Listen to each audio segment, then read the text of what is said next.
Audio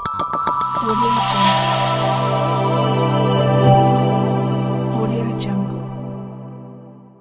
तो दो part होता है पोस्टल बैलेट में। एक तो हो गया कि इन्होंने दिए जो एसएनओटी में है, एसेंशियल सर्विस का है, नोटिफाइड लेटर है, उनका हो गया। एक होता है ईटीपीबीएस का, वो भी पोस्टल बैलेट कहलाता है, उनका भी आता है। दोनों का अलग अलग प्रोसेस है करने का। उनका क्या होता है, उनके भी एक क्या क्यूआर कोड होता है, वो कोड से स्कैन करके वो करना पड़ता है। वो स्कैन में अगर आ गया तो वो वैलिड है, नहीं आ तो इनवैलिड है। उनका एक अलग प्रोसेस है, उस पर अभी हम नहीं जाएंगे। अभी जा रहे हैं हम लोग सिंपल जो पोस्टल बैलेट है इस पर बात करते हैं। अब ये भी देख लिए कि हम लोग पोस्टल बैलेट इशू किए, 100 किए, उसमें 50 नहीं आया, 60 नहीं आया, वो हम लोग क्या करते हैं पर डे हिसाब करते करते, और पॉलिटिकल पार्टी का एजेंट हो या उनका उनके व्यक्ति हो, उनके सामने हम लोग को सील करके डस्टबिन में रखते चले आते हैं। और काउंटिंग के समय 8 बजे से पहले उनको हम लोग वहाँ लेके जाते हैं, बजरी खुलवा करके सारा मतलब कि वहाँ जाता है। और वो काउंटिंग पहले निर्धारित रहता है कितना बैलेट मेरे पास में आया, जो कल तक जो आया था। फिर आज जो आया होगा उसको जोड़ करके हम देख लिए कि 1015 पोस्टल बैलेट मेरे पास आ गया, मान लीजिए रहता है, उतना हम लोग निकालने के बाद क्या करते हैं, पहला काम कि पहले उनका जो लिफाफा है, पहला तो हमने बताया कि जो 8 बजे तक आएगा उसी को ले तक आएगा उसी को लेना है। 8 बजे तक जो नहीं आया उसको हम लोग ले लेना है, उसको अलग में रख लेना है, उसको मोहर चिन्ह लगा करके कि भाई ये समय के बाद आया है इसलिए उसको रिजेक्ट किया जाता है। हो गया। जो वैलिड है, जो रिजेक्ट नहीं है, उसी को हम लोग वहाँ पर गणना कक्ष में लेके जाएंगे। और इसका गणना नियम तो है कि जहाँ काउंटिंग होता है वहीं करने का, उस टेबल पर पहले हो जाता है तब करने का। लेकिन अब है क्या कि संख्या का ज़्यादा है, तो क्या करते हैं, तो अलग एक काउंटिंग हॉल में बना लेते हैं, उसी बदल में काउंटिंग हॉल बनाते हैं जहाँ की पोस्टल बैलेट का गिनती होगा। इसके लिए ऑब्जर्वर तो रहता ही रहता है, उसका माइक्रो ऑब्जर्वर वहाँ रहता है, उसका माइक्रो ऑब्जर्वर होता है। फिर हमारे एक एआरओ जो है उसके लिए नोटिफाई करता पहले से, डीओ साहब के लेटर से क्लियर होता है कि वहाँ एक एआरओ उस चीज़ को देखेंगे, पोस्टल बैलेट का गिनती को देखेंगे, उनके लिए होता है। और पॉलिटिकल पार्टी पहले बता देते हैं कि हम लोग पोस्टल बैलेट के लिए भी जो है इतने टेबल लगाए हैं, 1 2 3 टेबल लगाते हैं, ज़्यादा नहीं लगाते हैं, इतना टेबल लगाए हैं। उस टेबल पर आप भी जो है अपना एजेंट को वहाँ पर रख दीजिए, बात कर लीजिए। वो हो गया, सेटअप मेरा हुआ, इतना कर दिए। फिर वीडियोग्राफी वगैरह जो है सिस्टम है, तो जैसे आम वोटर का होता है, ईवीएम से होता है, वैसे ही इनका भी वहाँ होता है, वीडियोग्राफी होता है, माइक्रो ऑब्जर्वर होता है, जो सिस्टम सारा चीज़ है। अब क्या करते हैं, एक एक करके उनको निकालते हैं। पहला लिफाफा रहता है जिसमें कि 13C लिखा रहता है, बड़ा लिफाफा होता है 13C।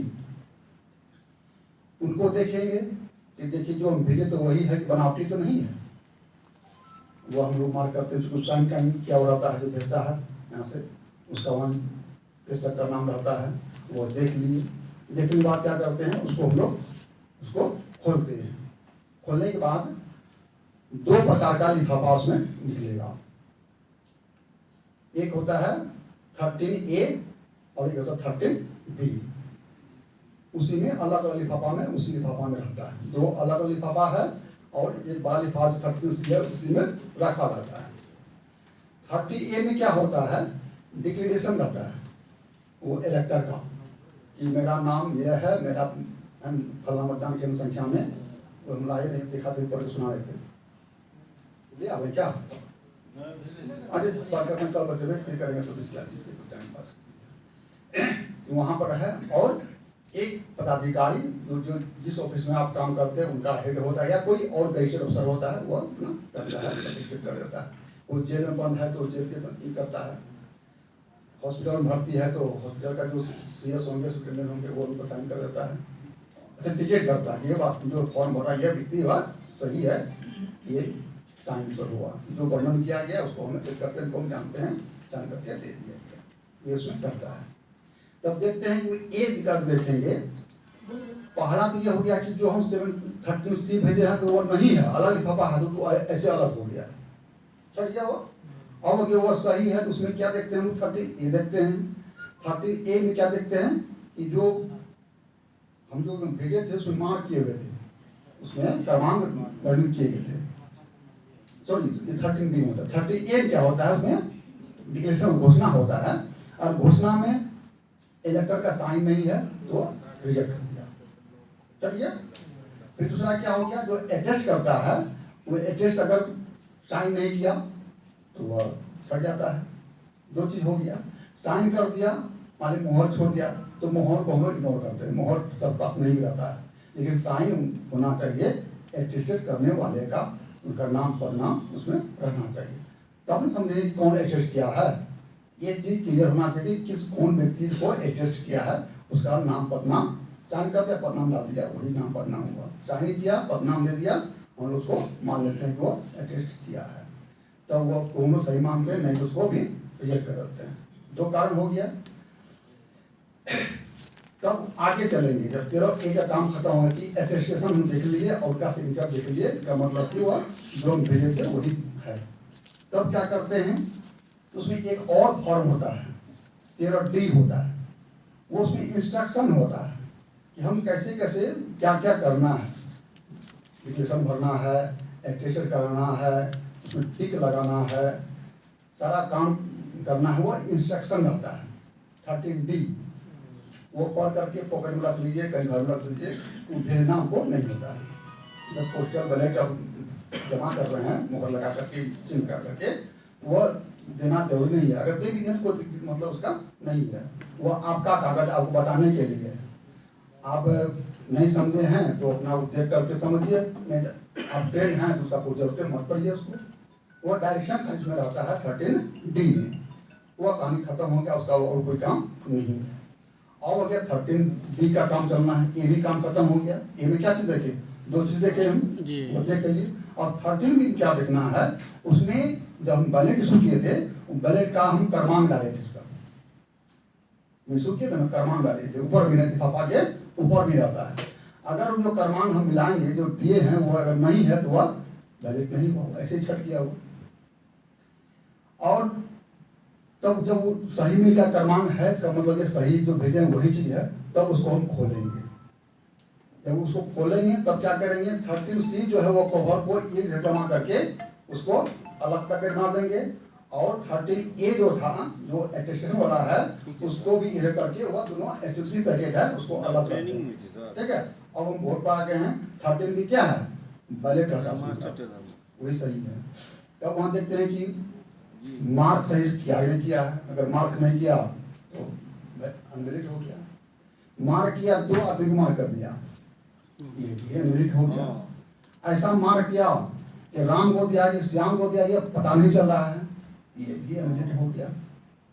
इसके बाद कुछ चिन्ह दिया, मार्क कर दिया, लिख दिया संदेह, तो उसका मतलब क्या हुआ, आप बता रहे हैं कि हम आपको वोट डाले हैं, इसका मतलब क्या हुआ कि आप जो है सेक्रेटरी को भंग कर दिए हैं, ये भी मतलब रद्द हो जाएगा, वो अलग हो गया।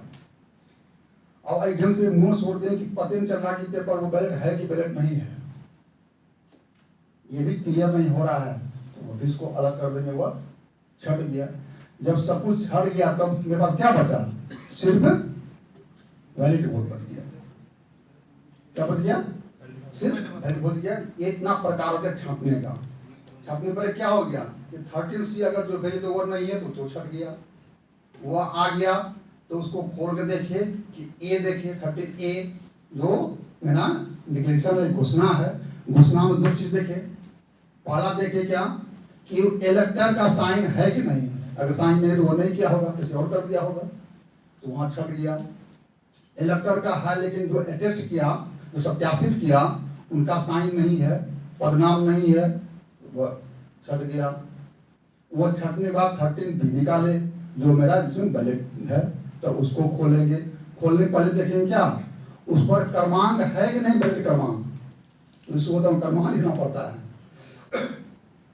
लाइन दिखाते, कल दिखा देंगे तुमको। जब वो मिल गया तब हम क्या करेंगे, वोट देखेंगे, वोट रिजेक्ट होगा कि एक्सेप्ट होगा। तो रिजेक्ट होने का हम कारण बताए कि पहला कारण ये बताए कि हम टिक लगाए हैं, सही आदमी लगा दिए, एक आदमी लगा दिए ठीक है, एक से अधिक लगाए तो वह रद्द हो गया। ऐसा लगा पता नहीं चल रहा है कि एक को दिए हैं, दो को दिए हैं, किसको दिए हैं, क्लियर नहीं हो रहा है, लाइन का छोड़ा है, तो उसको भी रद्द मानेंगे। फिर क्या है, कंडीशन आपको बताए ना कि छांटने क्या क्या मतलब जो है तरीका मेरा हो सकता है कि टिक लगा दिए अब नाम लिख दिया अपना, या कोई और चिन्ह लगा, चिड़िया बना दिए, होता है चिड़िया लगा दिया, या एक ही दो कुछ लिख दिया उसमें से, ताकि ये क्लियर हो जाए कि हम रामू को वोट दिए, रामू को दिखाना चाहते हैं भाई हम आप ही वोट दिए हैं।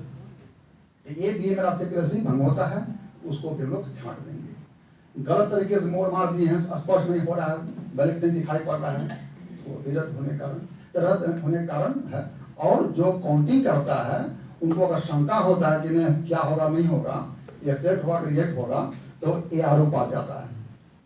ARO पर निर्णय लेते हैं कि सही है, रिजेक्ट होने वाला है कि एक्सेप्ट होने वाला है, उनका निर्णय महावता का अलग बना करके लोग भेज देते हैं। MLC में कोई काउंटिंग किए होंगे तो हमको क्लियर हुआ होगा। ये प्रक्रिया मतलब ये है पोस्टल बैलेट का। जब गिनती कर लिए, मान लीजिए 100 वोट आया और किस किस कैंडिडेट के पक्ष में आया, तो एक फॉर्मेट होता है, वो फॉर्मेट हम लोग भरते हैं कि किसकी फॉर्म 20 में कि किनको किनको कितना वोट मतलब कि आया। और जब ईवीएम से वोट आया वो भी 20 होता है, ये भी दोनों कंपाइल होता है, इसका एक अलग कॉलम होता है, उसका अलग कॉलम होता है, दोनों जोड़ करके तब लोग लिखते हैं फाउंडेशन कुल वोटर लिखते हैं। तो ये हर कैंडिडेट वाइज हो गया और जिनको अधिक आया तो वो अपना भेजता होगा। ये क्या प्रक्रिया आपका पोस्टल बैलेट का क्रम कैसे कैसे क्या हुआ। इसमें थोड़ा सा दिक्कत क्या हुआ कि EDC में ये झमेला नहीं हुआ कि एक्सेप्ट होगा कि रिजेक्ट होगा। इसमें एक प्रक्रिया क्या हो गया कि एक्सेप्ट रिजेक्ट होने का शंका बना रह गया, क्या सही ढंग से अटेस्टेड नहीं हुआ, साइन छूट गया, क्रमांक लिखा हुआ नहीं है, या कुछ एक्स्ट्रा कारण है, कोई टिक लग गया, तो रिजेक्ट मतलब कि हो सकता है, वोट मेरा क्या हो गया, इनवैलिड हो गया। लेकिन EDC में वो बात नहीं है, इसलिए लोकसभा चुनाव में और विधानसभा चुनाव में दोनों में अंतर क्या हो गया कि विधानसभा चुनाव में हम लोग पोस्टल बैलेट का उपयोग ज्यादा करते हैं, इसलिए कि आपका घर सुपौल में है, आपका चुनाव के दिन आपका पोस्टिंग हो गया छातापुर में, तो वहां तो ये काम नहीं करेगा ना EDC काम कहाँ करता है, विद इन कंस्टिट्यूंसी, क्योंकि यहाँ जो कैंडिडेट्स है डिस्ट्रिक्ट कैंडिडेट वहाँ वही रहेगा तब ना, वहाँ दूसरा कैंडिडेट है, यहाँ दूसरा कैंडिडेट है, इसीलिए वह मान्य नहीं होगा। वहां पर क्या कहता है पोस्टल बैलेट का ही उपयोग होगा विधानसभा चुनाव में।